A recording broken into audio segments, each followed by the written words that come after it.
શાંતિકુંજ વહેલા પ્રાર્થના થાય છે. પ્રાર્થનામાં એક કડી આવે છે, વહ શક્તિ હમે દો દયા નિધે કર્તવ્ય માર્ગ પર ડટ જાવે.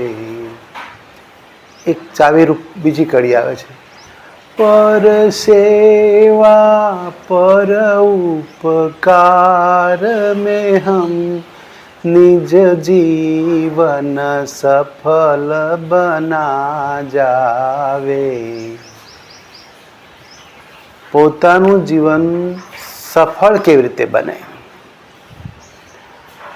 તો એનો જવાબ છે પર સેવા.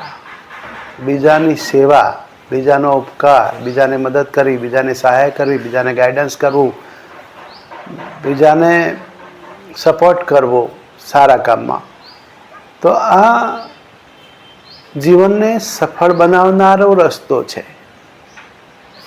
ભલે આપણે આખી જિંદગી કે આપણે બધો સમય નથી આપવો, પણ એવું એક કામ કરીને તમે એનો સ્વાદ ચાખી જુઓ. એક સારું કામ રોજ કરવું, આવો સંકલ્પ રાખવો જોઈએ.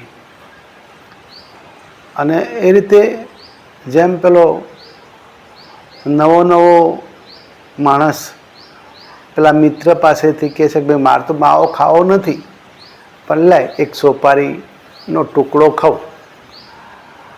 એ બીજા દાડે ખાય છે, ત્રીજા દાડે ખાય છે, તો ચોથા દાડે ખાય છે, વળી તમાકુવાળું થોડું કરીને ખાય છે, અને એમ કરતાં કરતાં એ માવાનું વ્યસની બની જાય છે.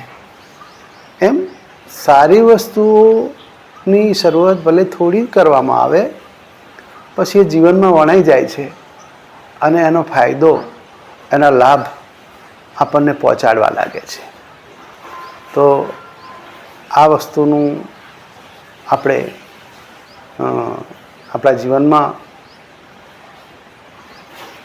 સામેલ કરવું જોઈએ, વણવું જોઈએ. રોજ સવારે ઉઠીને નક્કી કરવું કે આજે કંઈક સારું કામ કરવું છે, નિસ્વાર્થ કરવું છે. પોતાના માન મોટાઈ માટે નહીં, પણ ફક્ત ભગવાનની રાજીપા માટે, બીજાના આંસુ લૂછવા, બીજાની તકલીફ દૂર કરવા મારે કામ કરવું છે. અને એક કામ કરી જુઓ, બસ તમને એને કેવી આત્મતુષ્ટિ, કેવી આત્મશાંતિ, કેવું અનુભવ થાય છે, ફિલિંગ, એ તમે જાતે જ અનુભવશો. ચંદન વાલમિયા પાટણના. જય ગુરુદેવ, જય માતાજી.